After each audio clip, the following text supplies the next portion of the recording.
अरिहन्ताणं प्रणमो सिद्धाणं प्रणमो आयर्याणं प्रणमो वज्रायाणं प्रणमो लोहे सौवसाहुणं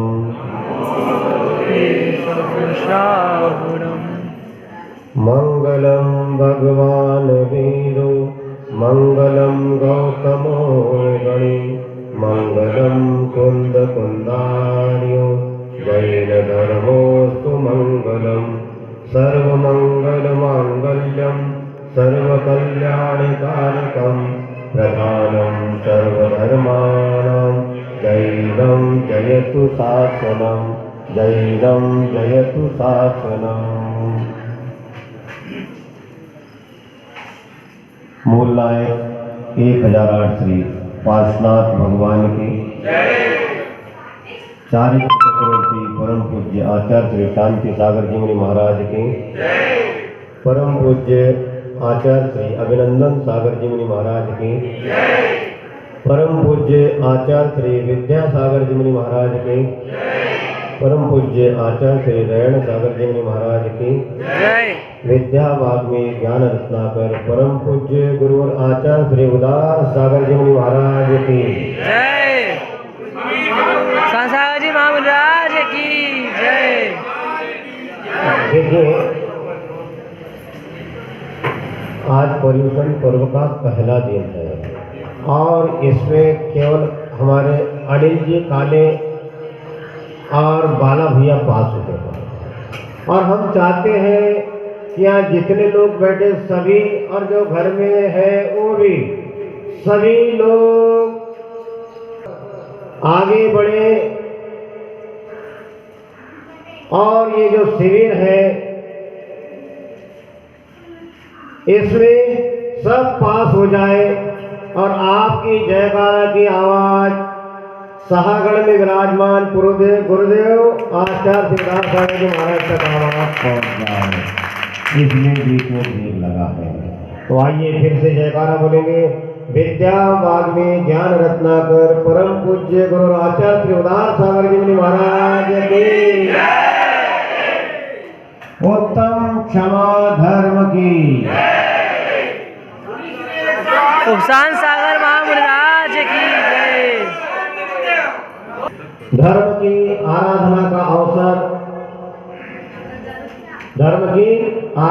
अवसर आप सभी के बीच में है। धर्म क्या है? एक शिष्य अपने गुरु से पूछता है कि गुरुदेव धर्म क्या है? तो गुरुदेव क्या कहते हैं? हे वत्स, तुम मुझसे पूछना चाहते हो धर्म क्या है? तो हमारे अरति आचार्य और वर्तमान आचार्य और हमारे तीर्थंकर भगवंतों ने धर्म की अनेकों परिभाषाएं बताई है और यहाँ पर जो हम 10 लक्षण पर्व मना रहे हैं तो धर्म तो एक ही है। एक ही धर्म को 10 प्रकार से समझना है। क्या धर्म तो एक ही है, लेकिन आज एक उत्तम क्षमा धर्म क्या है इस विषय में हम चर्चा करेंगे। तो शिष्य पूछता है गुरुदेव से कि गुरुदेव धर्म क्या है? तो गुरुदेव उससे कहते हैं कि बेटा जो आकर हमें जगा दे, क्या जो आकर हमें जगा दे, झकझोर दे, हमारे निद्रा को तोड़ दे, वह धर्म है। क्या समझे? धर्म तो हम रोज करते हैं, लेकिन विशेष रूप से जागृति आप अपने आप से पूछिए। जैसे ही पर्यूषण पर्व आता है, कोई कितनी भी गहरी नींद में सोया है तो क्या कहता है? भादो आ गए। क्या आ गए? भादो आ गए, भादो लग गए। और जो कुछ लोग ऐसे होते हैं, वो क्या कहते हैं, भादो लग गए। बोले भादो नहीं लगे, बोले भूत लग गए इनको, है भूत लग गए। जब तो हम पागलपन करते सुबह 6 बजे से आगे तक, है तो भूत नहीं लगे ना भादो लगे। जो अपनी आत्मा का कल्याण करना चाहता है वो 10 दिन के भादो और 10 दिन के भूत नहीं, उसके लिए तो अंतिम श्वास तक के भूत और भादो लगते हैं,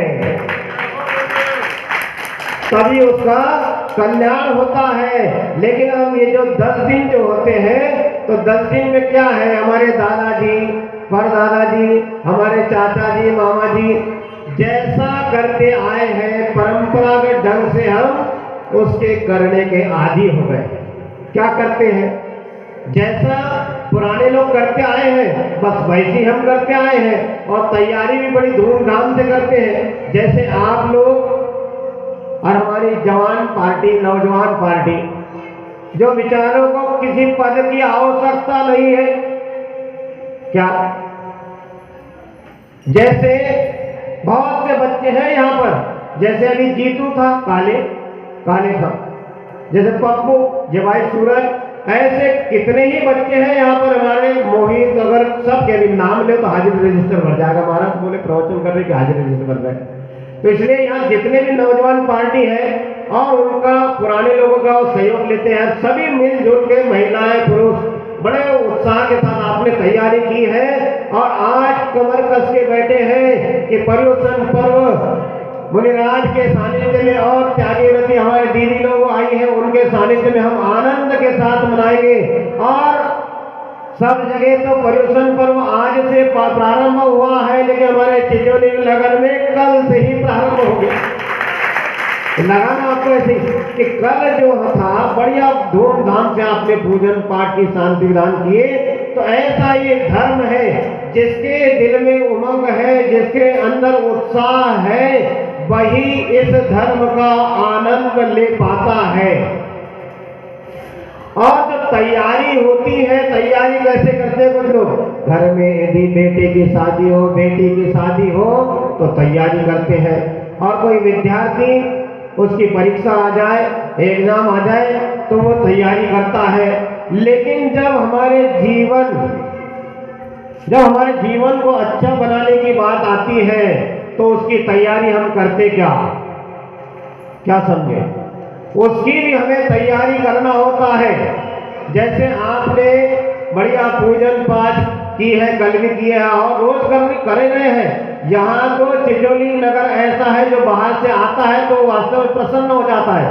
मैं कहता हूँ पर्युषण पर्व आज नहीं, जिस दिन से यहाँ चातुर्मास कलश स्थापना हुई उस दिन से पर्युषण पर्व यहाँ चालू है या नहीं? वो तो सुबह दोपहर शाम 4 टाइम आप धर्म लाभ ले रहे हैं। तो ये पर्युषण पर्व, ये शिविर आज से नहीं, जिस दिन कलश स्थापना हुई उस दिन से प्रारंभ है। और ये पर्युषण पर्व हमारा 10 दिन में पूर्ण नहीं होगा। ये कब होगा? जिस दिन निर्वाण लाडू चढ़ाया जाएगा उस दिन हमारा पर्युषण है ना। लेकिन मैं इससे भी आगे कहता हूँ कि पर्युषण पर्व जो है वर्ष में 3 बार आता है। और 3 बार क्यों? हम तो कहते हैं कि जब हमारी अंतिम श्वास निकले उस दिन भी हम 10 लक्षण धर्म का पालन करें और पूजन अर्चन करके अपने आप को धन्य समझें। ऐसे हम भावना भाते हैं। तो ये उत्तम क्षमा धर्म हमें शिक्षा देता है। क्या शिक्षा देता है? कि जब क्रोध का अवसर आए, जब क्रोध करने का अवसर आए तब क्या करना चाहिए? तो सीधी बात है, तब हमें क्षमा भाव धारण करना चाहिए। और इसके प्रतीक आपके सामने हमारे ये 4 बंदर बैठे हैं। क्या इन 4 बंदरों की विशेषता है? एक तो है हमारे ब्रह्मचारी प्रकाश भैया, क्या?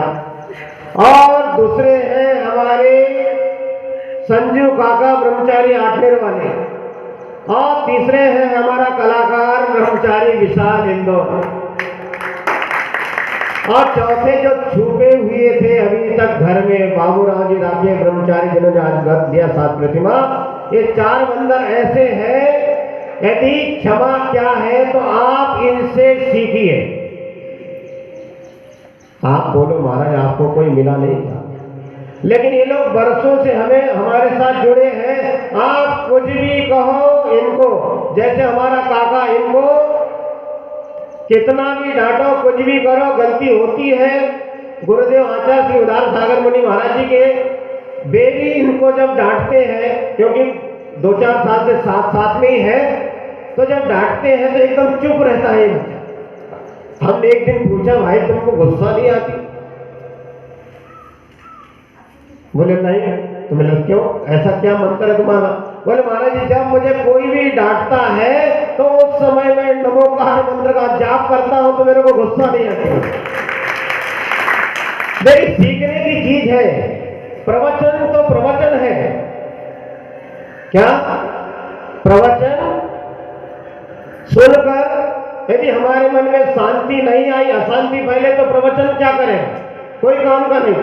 तो ऐसी शिक्षा उदाहरण के साथ में आपको बता रहा हूं कि मैंने उनसे पूछा, काका से भैया तुम क्या करते हो उस समय?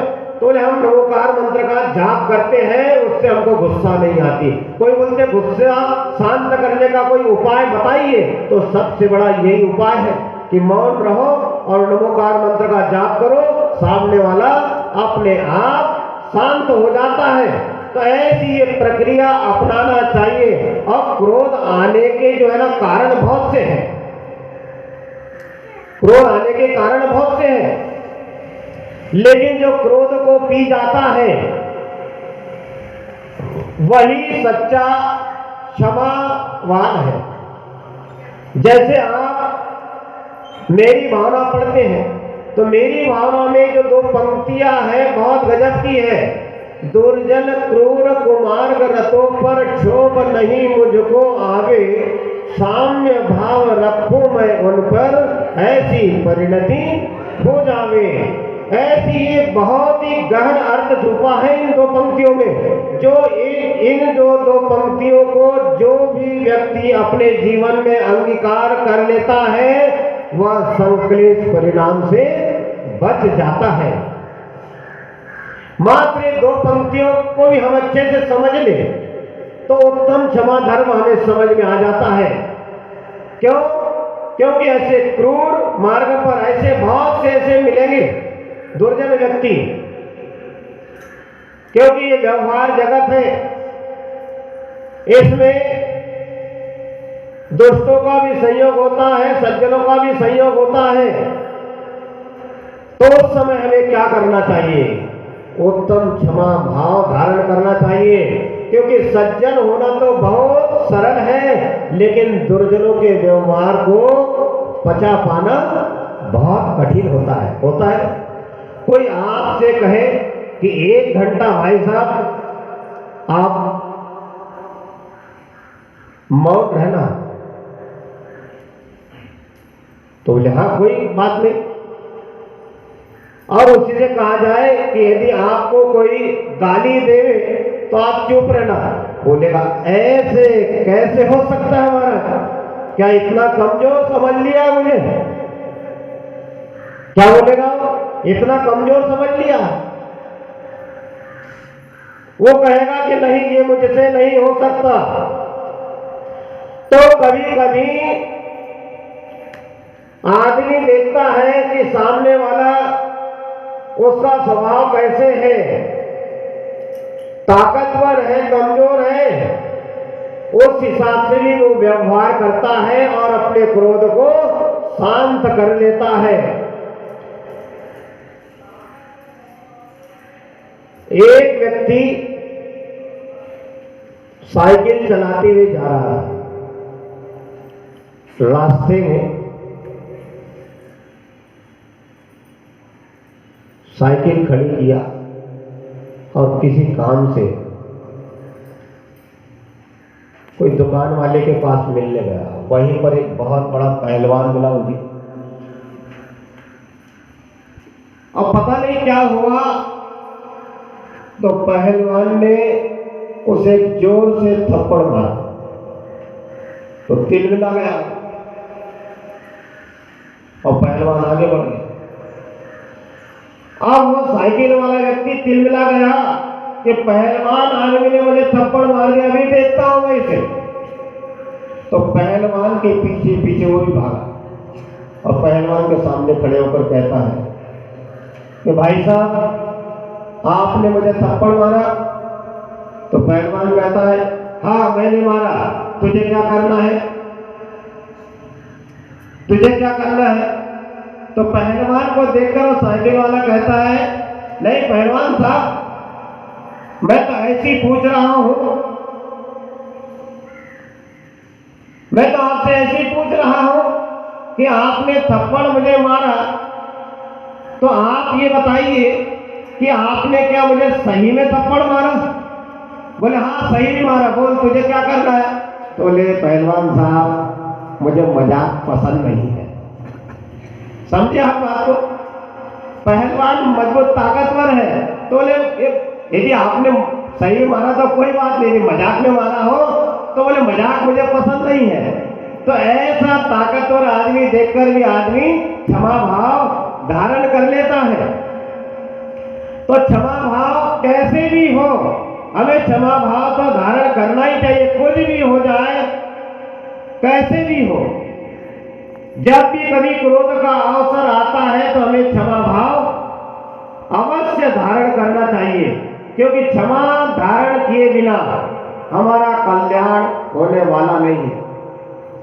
आज देखिए आप, आज और इतिहास के पन्ने पलटा, जब भी कभी देखो तो जब भी लड़ाई और युद्ध होता है तो उसमें क्रोध की आवश्यकता होती है, और जब युद्ध शांत को होता है तब क्या होता है, क्रोध भी शांत हो जाता है। तो युद्ध करने की क्या आवश्यकता है, पहले ही शांत हो जाओ।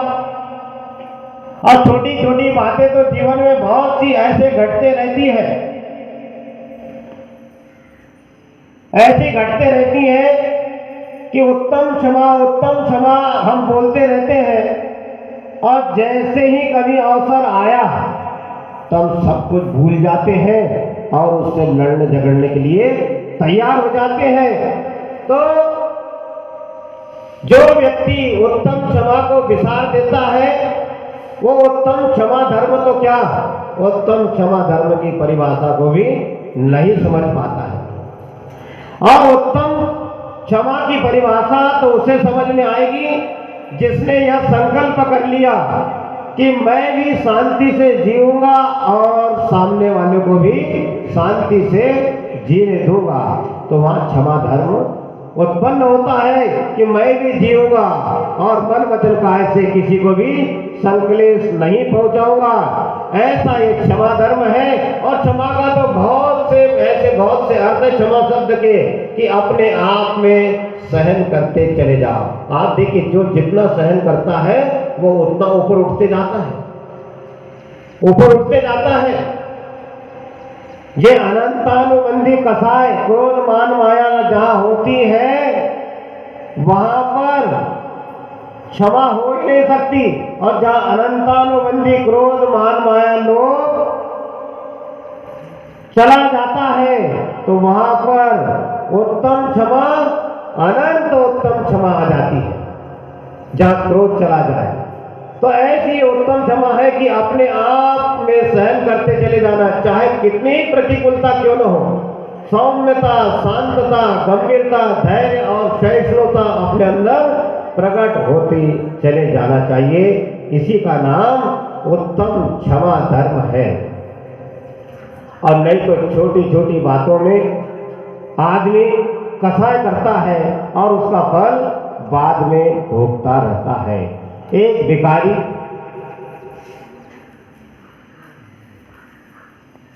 सुबह सुबह भीख मांगने के लिए निकला। और होता है कभी कभी ऐसा कि भिखारी की झोली एक ही मोहल्ले में भर जाती है, नहीं तो पूरा गांव में घूम जाए तो नहीं भर पाती। और कभी कभी तो एक दिन और 2 दिन ऐसा भी पाप कर्म का उदय आता है कि कोई एक रोटी देने को तैयार नहीं होता है। वही भिखारी 3 दिन से भूखा दर दर की ठोकरें खा रहा है। एक सेठ के घर पहुंचा और सेठ के दरवाजे पर खड़े होकर बोलता है कि हे भाई, 3 दिन से भूखा हूं, मुझे कुछ खाने के लिए दे दो। एक बार आवाज लगाया, 2 बार आवाज लगाया, तीसरी आवाज में अंदर से जैसे कोई ज्वालामुखी फूटी हो ऐसी आवाज आई। चले आते हैं जब चाहे तब, क्या तुम्हें और कोई दरवाजा नहीं मिला? अभी से मेरे प्राण खाके गए हैं और अब तू रोटी मांगने के लिए आ गया है। क्यों ऐसा कहा उसने? क्योंकि कुछ ही देर पहले, थोड़े समय पहले सेठ और सेठानी की आपस में टक्कर हो गई। और टक्कर कैसे हुई? टक्कर में सेठ और सेठानी की टक्कर हुई तो नुकसान सेठानी को ज्यादा हुआ, क्योंकि सेठ पावरफुल, सेठानी अब स्त्री परिवार को तो सब कुछ सहन करना है। और आज के समय में तो भाई कुछ कहते नहीं, कहानी तो पुरानी। आज की बात होती तो मैं झांसी की रानी, यदि तू महाराणा प्रताप तो मैं झांसी की रानी, आजा सामने। बाद में पति पत्नी, तो ऐसा युद्ध हो जाता है। तो सेठ जी ने सेठानी को एक थप्पड़ मार दिया और दुकान चले गए। अब सेठानी चिलमिलाती, अब वो क्रोधित हो रही है। ऊपर से सामने भिखारी कहता है कि हे माई, 3 दिन से भूखा हूं, कुछ भी रूखी सूखी कुछ तो दे दे। अब तीसरी बार सेठानी चिल्लाई अंदर से कि और भाई कोई दूसरा दरवाजा देखो, सुबह सुबह क्यों परेशान करते हो, क्यों तंग करते हो? अभी वे मेरी जान खाकर गए, अब मैं तेरी कुटिया के लिए भी रोटी बनाऊं और पूरे घर के लिए बनाऊं। पर्युषण पर्व चल रहा है, कुछ तो धर्म ध्यान कर लो। लेकिन भिखारी तो भिखारी था, 3 दिन से भूखा है। अब वो बार बार आवाज लगाता है कि हे माई, कुछ तो दे दो मुझे। अरे नहीं, कुछ तो बासी रोटी दे दो। उस समय सेठानी का दिमाग खराब हुआ। उस समय वे पोछा लगा रही थी, गीला कपड़ा, गंदा कपड़ा पोछा लगा रही थी। उसको इतनी गुस्सा आई, तेल बनाते हुए लब लगा के बाहर आई और उस भिखारी के मुंह के ऊपर वो पोछा उठा के उसने मार दिया। अब वो पोछे का गंदा पानी बेचारे वो भिखारी के आंखों में गया, आई फ्लो हो गया बेचारे को। और जमाने की बातें करते रही, डांट फटकार करते रही। और होता तो यही है अक्सर बंधु, हमेशा कमजोर को ही दबाया जाता है, कमजोर ही मार खाता है। यदि वो सेठानी के सामने वो भिखारी यदि एक डंडा लेके खड़ा हो जाता कि तू मुझे अभी ताजी रोटी बना कर दे, तो मैं गारंटी के साथ बोलता हूं कि वो सेठानी उसको ताजी रोटी बना के देती, तुरंत देती। वो सेठ तो गया चूल्हे में जहां गया, लेकिन वो भिखारी उसके सामने सेठ जी से कम नहीं, क्योंकि उसके हाथ में डंडा है, तो उसको ताजी रोटी बना कर देती है। तो ये दुनिया है, इस दुनिया ने हमेशा कमजोरों को ही पीटा है, लंगड़ों को भी लंगड़ाया है। ये दुनिया है। तो बेचारा वो भिखारी कितना समझदार भगवान से प्रार्थना करता है कि हे भगवान, चलो कोई बात नहीं, रोटी नहीं सही तो नहीं सही, कोई बात नहीं। इस माँ ने मुझे चलो कुछ तो दिया, पोछा लगाने का कपड़ा ही सही। बड़ा प्रसन्न हुआ और भगवान से प्रार्थना करता है कि चलो कोई बात नहीं, मुझे 3 दिन से भोजन नहीं मिला, कोई बात नहीं, आज इस माँ ने मुझे रोटी तो नहीं दी लेकिन एक पोछा लगाने का कपड़ा ही दिया। वो कपड़ा उठाता है और पास में ही तालाब में जाता है, तालाब में जाकर वो गंदे कपड़े को साफ करता है और गंदे कपड़े को साफ करके सुखा करके धीरे धीरे करके मंदिर पहुंचता है। 3 दिन का भूखा आदमी, अब सेठानी तो लड़ने झगड़ने को तैयार, सेठ से लड़ाई हुई, भिखारी परेशान, घंटा 2 घंटा खर्चा कर लिया, भिखारी भी बड़ा मजबूर था कि कुछ भी हो, क्या करते, कहीं नहीं मिल रहे तो हो सकता है उम्मीद यही मिल जाएगी, घंटा 2 घंटा बैठा और उसके बाद में मिला भी तो क्या, सुबह से शाम हो रही कुछ नहीं मिला, और मिला तो एक कपड़ा, और कपड़ा लेके तालाब में जाके साफ किया और सुखाया और मंदिर पहुंच गया। मंदिर जाकर वहां पुजारी से निवेदन करता है कि हे पुजारी, आज शाम की भगवान की आरती मैं करना चाहता हूँ। पुजारी झट से कहता है, अरे तू भिखारी आदमी, तू भगवान की पूजा करेगा? पुजारी जी ऐसा मत कहिए, आप तो रोज भगवान की पूजा अर्चना सुबह से शाम करते हैं, आरती करते हैं, आज मुझे भगवान की आरती करने दो, मुझे बहुत लाभ होगा। अरे भिखारी, मैं बरसों से भगवान की पूजा अर्चना करते आ रहा हूँ, सुबह से शाम तक लगा रहता हूँ, आरती करता हूँ, भजन करता हूँ, कीर्तन करता हूँ, मुझे आज तक कुछ नहीं मिला, तुझे क्या मिल जाएगा आज एक दिन आरती करने से? लेकिन भिखारी तो भिखारी पक्का, जैसे सेठानी के दरवाजे से बिना कुछ लिए हटा नहीं, उसी प्रकार भगवान के वो मंदिर के सामने खड़ा हो गया और पुजारी से बार बार निवेदन करता है कि हे पुजारी, आज मेरी बात मान जाओ, मैं 3 दिन से भूखा हूँ, मुझे खाने को कुछ नहीं मिला है और जिंदगी का मेरा आज आखिरी दिन है। पुजारी मेरी बात सुन लो, आज मेरे को भगवान की आरती करने दो, बस मेरा आखिरी यही निवेदन है भाई, मुझे आज भगवान की पूजा करने दो। पुजारी को दया आ गई। पुजारी ने सुना भिखारी कह रहा है कि 3 दिन से भूखा रहा, 4था दिन भी हो गया, रोटी नहीं मिली। कोई ऊंचा आदमी लगता है, भले ही भिखारी के भेष हो, कि रोटी की परवाह न करके भगवान की पूजा की, भगवान के अर्चना की, भगवान के आरती की फिक्र कर रहा है। और वास्तव में जो भगवान की पूजा अर्चना करने की, जिनेंद्र भगवान के पूजा अर्चना करने की, अभिषेक करने की जिसके मन में ललक हो, लालसा है, जिज्ञासा होती है कि कब मैं भगवान की पूजा कर लूं, कब मैं भगवान का अभिषेक कर लूं, तो उसके जीवन में रोटी उसके पीछे दौड़ती है, वो रोटी के पीछे नहीं दौड़ता है। ऐसे पुजारी ने अपना मन तन में लगाए कि जरूर कोई खास बात है। पुजारी भी कहता है कि ठीक है, चला जा अंदर, ये रखा है दीपक, ये रखा है कपास, क्या बोलते काटन, बना ले तू बत्ती, ये रखा है तेल, कर ले तू आज भगवान की पूजा अर्चना आरती।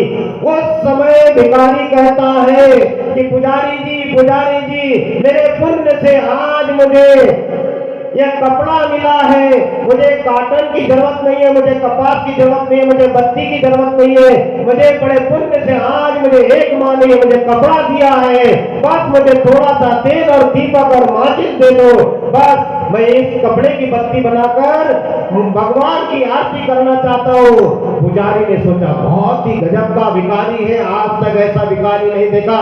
ठीक है भाई साहब, आप भगवान की आरती कर लो। वह भिखारी उस कपड़े की 4 बातियां बनाता है, दीपक में लगाता है और भगवान की आरती उतारता है। और भगवान की आरती उतारते समय क्या कहता है, आप कहोगे क्या कहा होगा उसने भगवान से, क्या प्रार्थना की होगी कि हे भगवान 4 दिन से भूखा हो, पेट में कुछ नहीं है, खाने को एक रोटी नहीं मिली, हे भगवान मुझे खाने के लिए रोटी दे दो। लेकिन नहीं, वो भिखारी ऐसा वैसा भिखारी नहीं था, रोटी का भूखा नहीं था। वो भिखारी कहता है कि हे भगवान, ये बाती उस मां की दी हुई है, उन्होंने जो मुझे कपड़ा मार के फेंका था, कोई बात नहीं,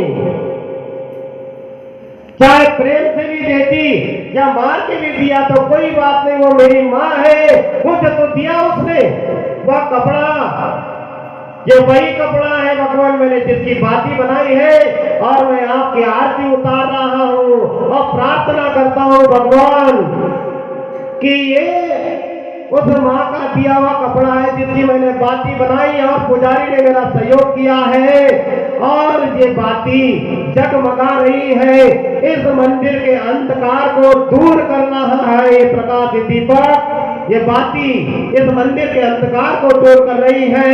मैं उसी प्रकार भगवान आपसे प्रार्थना करता हूँ कि जिस मां ने मुझे ये कपड़ा दिया है उसके अंदर के अंधकार को भी भगवान आप दूर कर दो।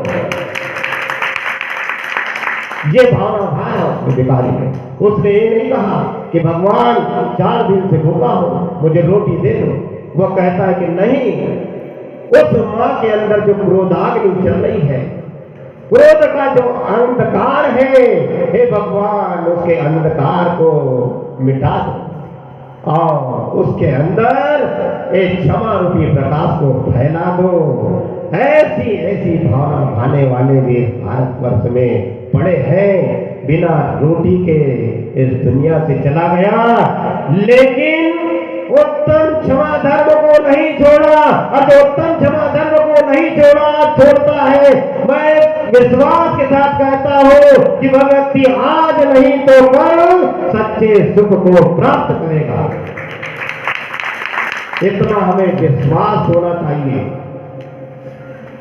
और ये पर्युषण पर्व का आज पहला उत्तम क्षमा धर्म है, और ये उत्तम क्षमा धर्म हमें यही सिखाता है कि जब कभी भी ऐसा अवसर हमारे बीच आता है क्रोध करने का, यदि क्रोध करने का अवसर आया तो हमें शांति शांति शांति रखना चाहिए।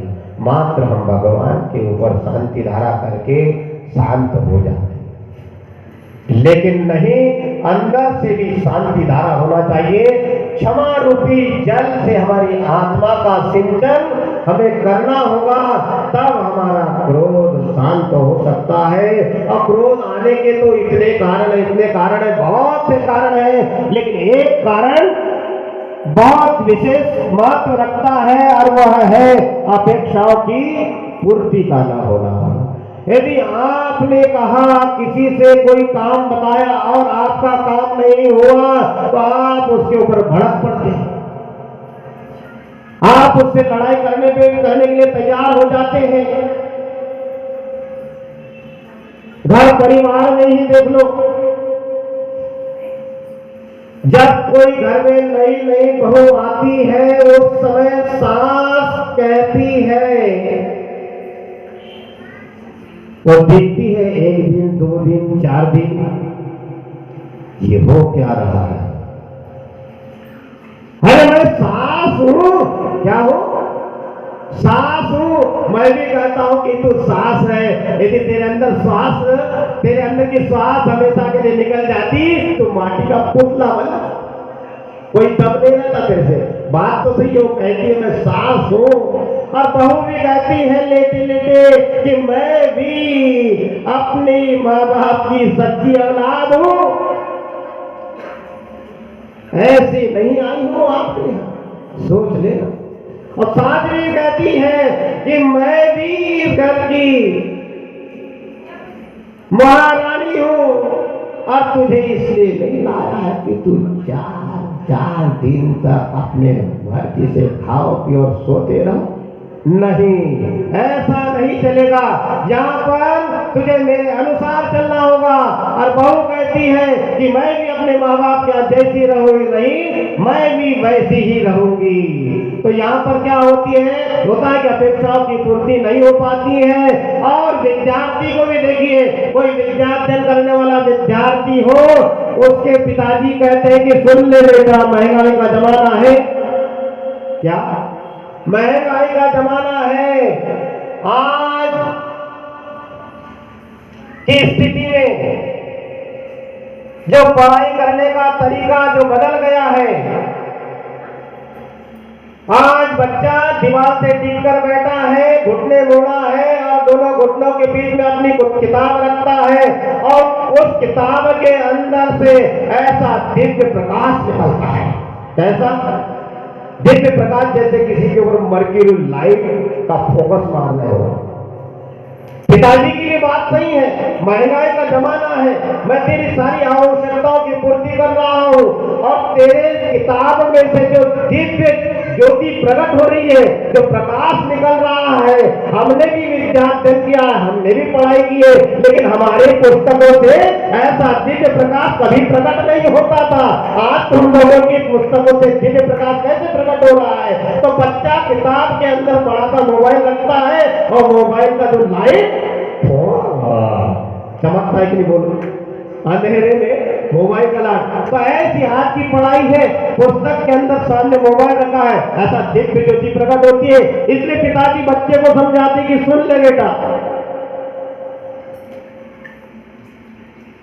ये दिव्य प्रकाश तुम्हारी पुस्तकों से जो निकल रहा है हमारे जमाने में नहीं निकलता था।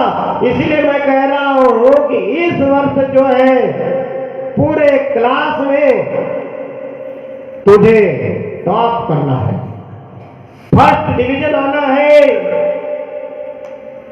बेटे से पिता अपेक्षा रखता है कि तुझे इस वर्ष क्लास में टॉप आना है, फर्स्ट डिवीजन पास होना है। भले पिताजी उस क्लास में 4 बार क्यों फेल ना हो गए।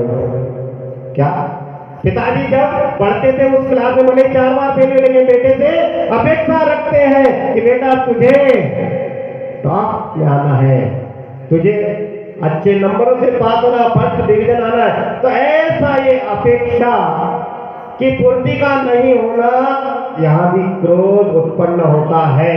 तो हम ऐसे अवसर पर शांति रखें और अपने आप को संभालें, उसमें भला है। क्योंकि अपेक्षाएं तो ऐसी होती है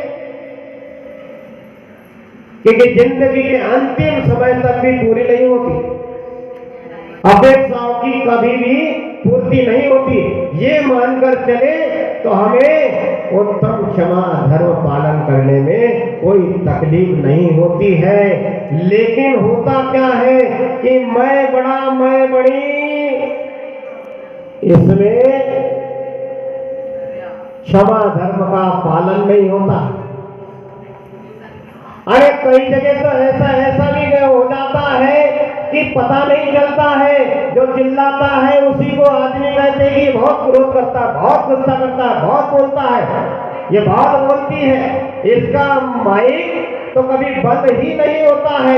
एक सास और बहू की कहानी कैसी कि बहू नई नई आई घर में, महीना 2 महीने हुए, बहू बहुत सरल थी, इतनी सरल मुंह से आवाज भी नहीं करती, कितनी सरल मुंह से आवाज भी नहीं निकालती। और उसकी सास हमेशा बड़बड़ाते रहती थी सुबह शाम रात। तो आस पड़ोस के लोग क्या कहते थे, अरे ये डाकिनी साकिनी कप्पर वाली क्या बहू की जान ले लेगी, जब देखो तब सुबह शाम चिल्लाती रहती। लेकिन पड़ोस वालों को मालूम नहीं कि वो बहू कितनी सीधी सरल थी और सास क्यों चिल्लाती थी, पता नहीं चल पाता था। वो बहू क्या करती थी, जब भी सास का चिल्लाना बंद हुआ, वो बहू सास के सामने जाके ऐसे करती थी। क्या करती थी? हाँ, वो सास के सामने ऐसा ठेला दिखा देती और फिर देखो सास का पोगा चालू। तो भाई यहाँ पर भी कैसा उत्पन्न हो जाती है, कैसे हम क्षमा धर्म का पालन करेंगे। तो इसीलिए ऐसे सब झंझटों से बचने के लिए हमारे बीच यह पर्युषण पर्व उत्तम क्षमा धर्म है, तो इसका हम अच्छे से पालन करें।